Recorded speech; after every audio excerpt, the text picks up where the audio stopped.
Well, hey guys, what's going on? It's Stef here. I hope you've been well.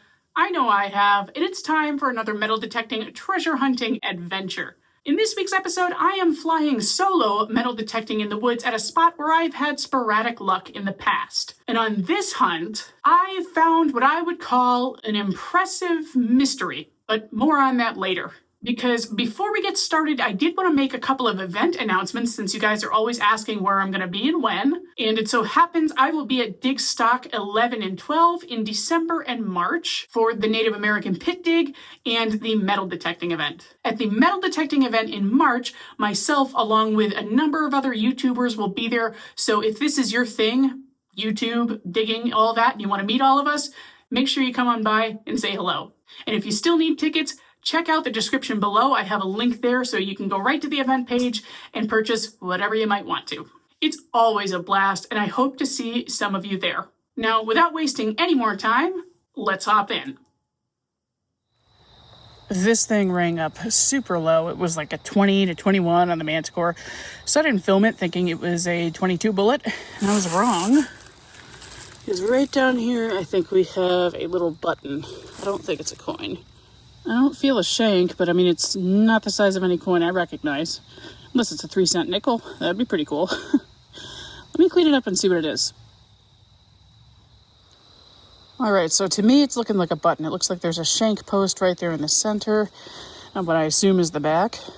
And I don't see anything on the front, but it almost looks like it was in a fire. What's interesting is this area I'm in is not a spot that I've been before, and I'm hearing like machine gun iron.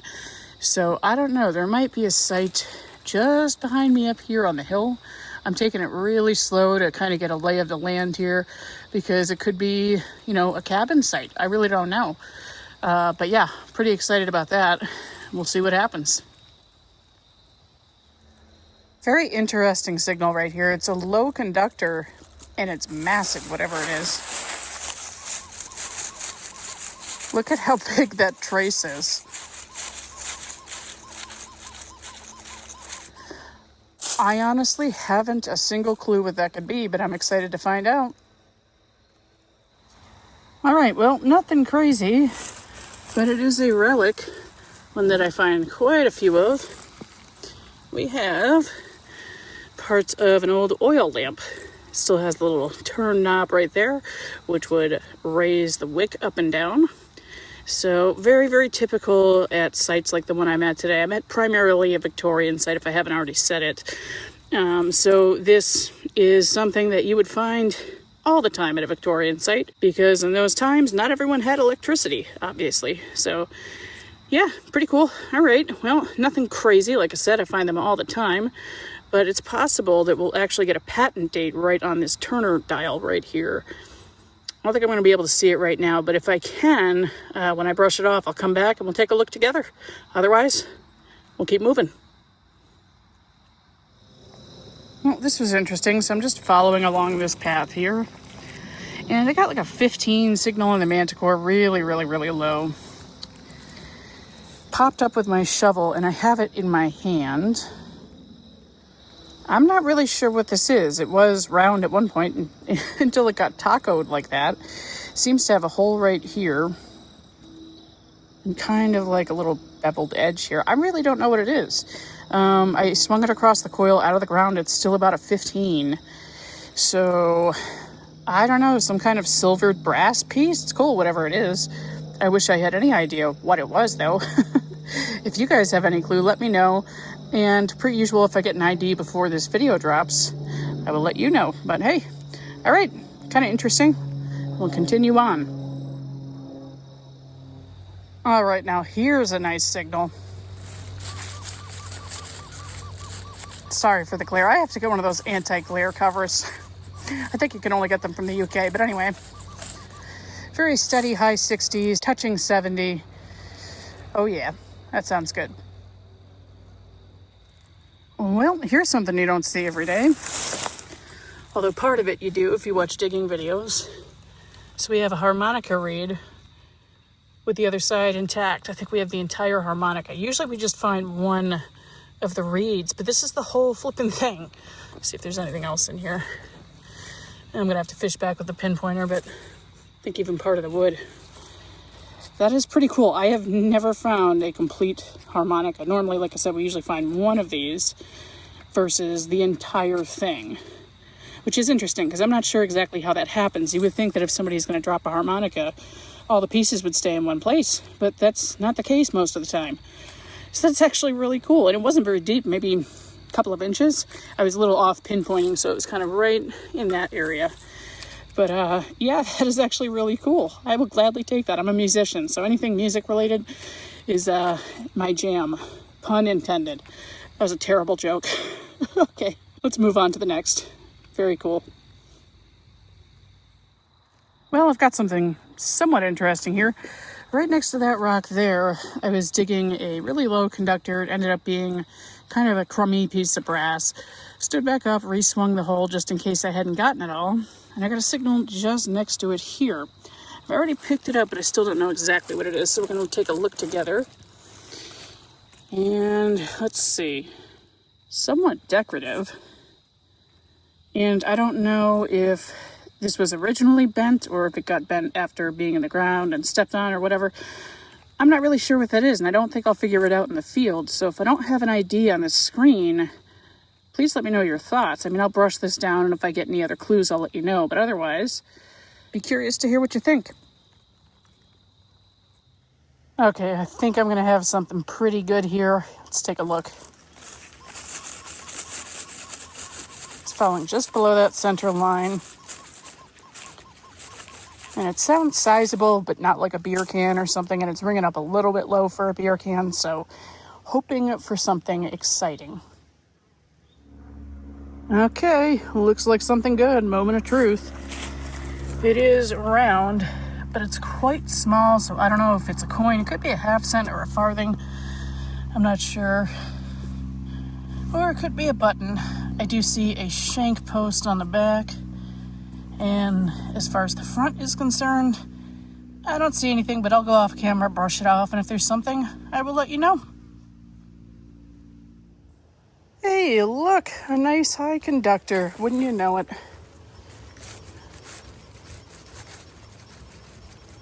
Nice tight signal, too. Hopefully something good and old. Okay, I see something shiny. At first I thought it was a washer, but it has some weight to it. There's a hole in it. But the way that the hole looks leads me to believe that it's a shot coin. Very, very thin. Yeah, it definitely has some weight to it. I'm going to have to whip out the spray bottle and come back and get in a safer place because I see yellow jackets around me again. The things I do for this channel. Let me come back, though. That could get interesting really quickly. Well, the good news is it is without a doubt. I mean, it's quite heavy for its size. This is definitely a silver coin. I kind of see reading or scallops. I can't decide which. That'd be cool if it was a shot half real. It kind of beeped up like a really worn out dime. But it's tough to tell exactly what size this was originally because someone, again, used this as target practice. And I guess I can see why. I mean, it was clearly so well circulated that you couldn't have even known the denomination 100%. I might have to acid etch this at home, which is basically putting silver testing acid on it for just a minute, rinsing it off, and sometimes it will show some details. So I'm certainly going to try that. I will try looking through a jeweler's loupe first just to see if it's something super duper rare. If it is, I'd actually be pretty sad because there's not much left of it. But hey, that is super cool. A shot silver coin. That is unreal. Someone had really, really good aim. That is so cool. I love it, even if I never figure out what it is. I know it's a shot silver coin, and that is a first for me. I've got a couple of shot Wheaties, maybe one shot Indian head cent, but never a silver. And it blows my mind that people would waste an alloy like that was so valuable. But hey, again, probably didn't have much monetary value in terms of purchasing power because there's nothing left on it. But that is so cool. So cool. I'll definitely search the immediate area and see what else we can find. Well, acid etching the coin did not work. This coin was shot in more ways than one. It is void of all details and, of course, shot straight through it. But on the bright side, I do think I have it narrowed down to the denomination of what this coin was, so that'll have to do for now. Let's get into it. As you can see on the screen right about now, I have got the shot coin in the center with a barber dime on the left-hand side and a capped bust half dime on the right. Take a good look. I'll leave this up for a few more seconds. It's clearly much closer in size to the half dime on the right. It would be far too small to have been a dime. Now, could it have been a Spanish half real instead? I mean, technically, yeah, it's about the same size as a half dime, right?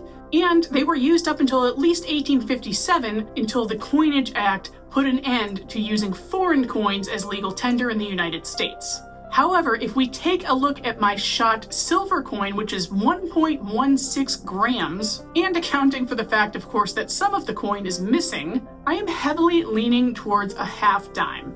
If we take a look at United States half dimes, their weight, size, and diameter, along with a Carlos III half real just for fun, the half dime seems to be a better fit because the half real weighs even more than the half dimes. And even though it might appear that half the coin is missing, it's actually not. It's just that warped.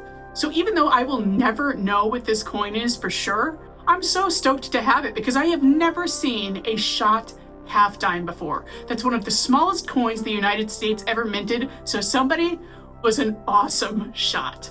Well done to that guy from the past. Wow. If you've got any shot coins that you've dug up, I'd love to hear about them in the comments below. I think they are such cool relics, and yeah, very happy to have one.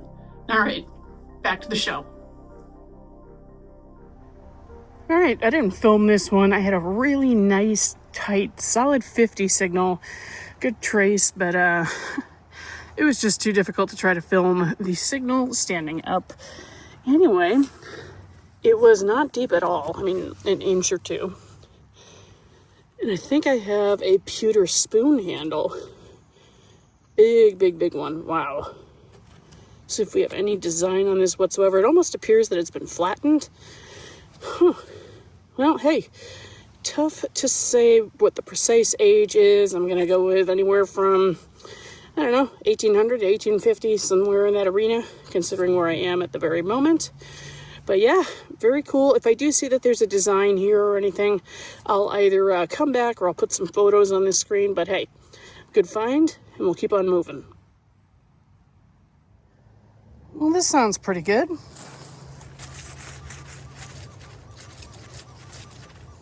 Bit shallow, but that doesn't always matter, of course. Let's take a look. First, I apologize if you can hear music blasting in the background. I'm about half a mile from the road, which is that away, and somebody wants to make darn sure that the entire neighborhood can hear their party. It's Saturday afternoon, beautiful day, whatever. I can't blame them, I guess. Bit annoying, but anyway.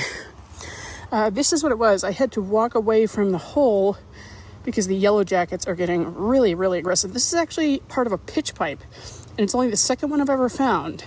Most of the reeds are missing. They'd be in these little slots here. And I will try to find some examples to put up on the screen. You can see the ends of the reeds right here. They're pretty cool. I like these. Don't mind finding them one bit, especially since, well, I almost never do. Cool find. Let's keep moving. Man, this thing was tracing like a beer can on the Manticore.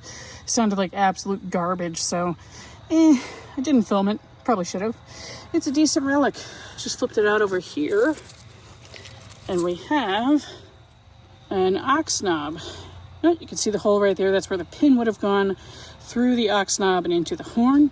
The purpose of these, in case you haven't heard me explain this a million times before, is these would get screwed onto the end of oxen horns. They would shave off the tip, and that way the horns could not hurt anyone or anything. So they're still in use today, I believe, as well. Now, normally if it has like an octagonal top, that's like late 1800s, early 1900s, but this one's rounded.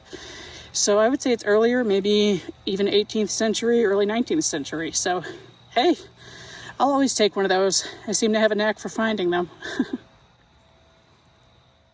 All right, guys, that's going to wrap it up for me this week. I really hope you've enjoyed this video. And if you have, but you haven't already done so, please consider hitting that subscribe button, as well as the notification bell so that you don't miss videos from me in the future. It is always so appreciated, and I love growing this community because it helps me continue to make these videos for you and do what I love most. So take care, guys. Happy hunting, and we'll see you next week.